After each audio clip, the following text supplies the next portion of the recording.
Welcome to DCTV for Friday, February the 12th. My name is Nicola, and I'm Logan Benson. Why are you even here? First up, let's send it over to Blake, Joel, and Benny with the sports and activities update. Welcome to the sports and activities update. The boys hockey team lost to Orono on Tuesday, and will play a big section game against Hutch next Tuesday. The girls hockey team lost to River Lakes on Tuesday and played Delano last night. Wrestling faced Sartell and St. Francis on Tuesday, and they came out with the win. Gymnastics faced Rockford last Friday and came out with the win. The girls basketball team lost to Rockford on Tuesday. They'll be taking on Watertown Mayor and Litchfield next week. The boys basketball team lost to Rockford on Tuesday and will be taking on Watertown Mayor and Litchfield next week. That's it for the activities update. Back to you, Nikolai. Math League has been competing virtually this year. Darby and Beek have the story on that. In 2021, Math League has been forced to switch its competitions to virtual compared to in-person. Well, usually on a meet day, we would go over to ACGC school because they don't have school on Mondays. So we'd travel over there to do it. But this year, obviously, we haven't been able to go to bus or go anywhere. So it's just all been kind of just in Mrs. Lundeen's room. We've all been taking our meets. Everyone has to have their mask on. It's one person per table. So it's a little different, but we've adjusted.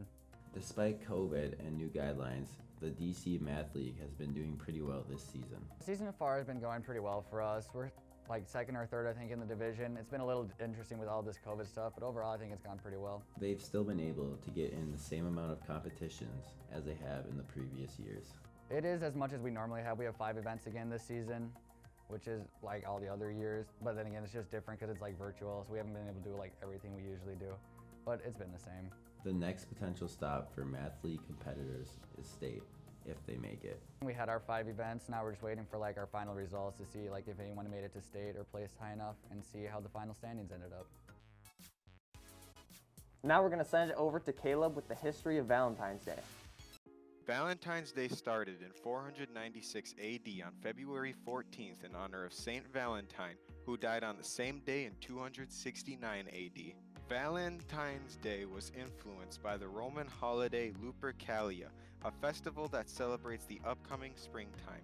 Pope Gelasius I replaced Lupercalia with Valentine's Day, which was celebrated for a day of romance. The giving a Valentine tradition was started in the 1500s using homemade valentines. It wasn't until the 1700s that commercial valentines were produced. Traditional gifts include candy and flowers, more specifically the red rose flower. Lastly, Laura, Jasper, and Nikolai covered how the home construction classes started making playhouses and saunas due to the rising lumber prices. Usually home construction builds a house over the course of the school year. This year is a little different. So in a typical year we build a 3-bedroom, 2-bathroom house out back that we auction off to the public.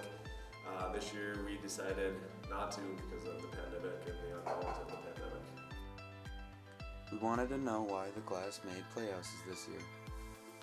I just thought it'd be cool, and it's most mirrors what we do on the real house.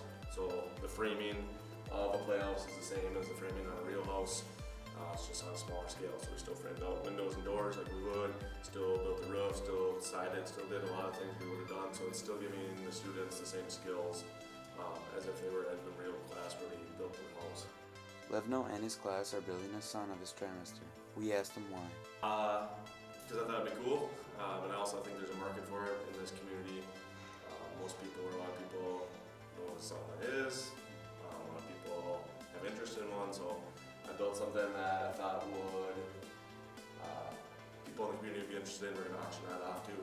Something that I think we would sell, and I think it's a cool project because maybe a lot of students eventually could build their own then, or I could build my own. There's already talking to me about either buying this one or building her one. Thank you for watching this week's episode of DCTV. We'll see you next week.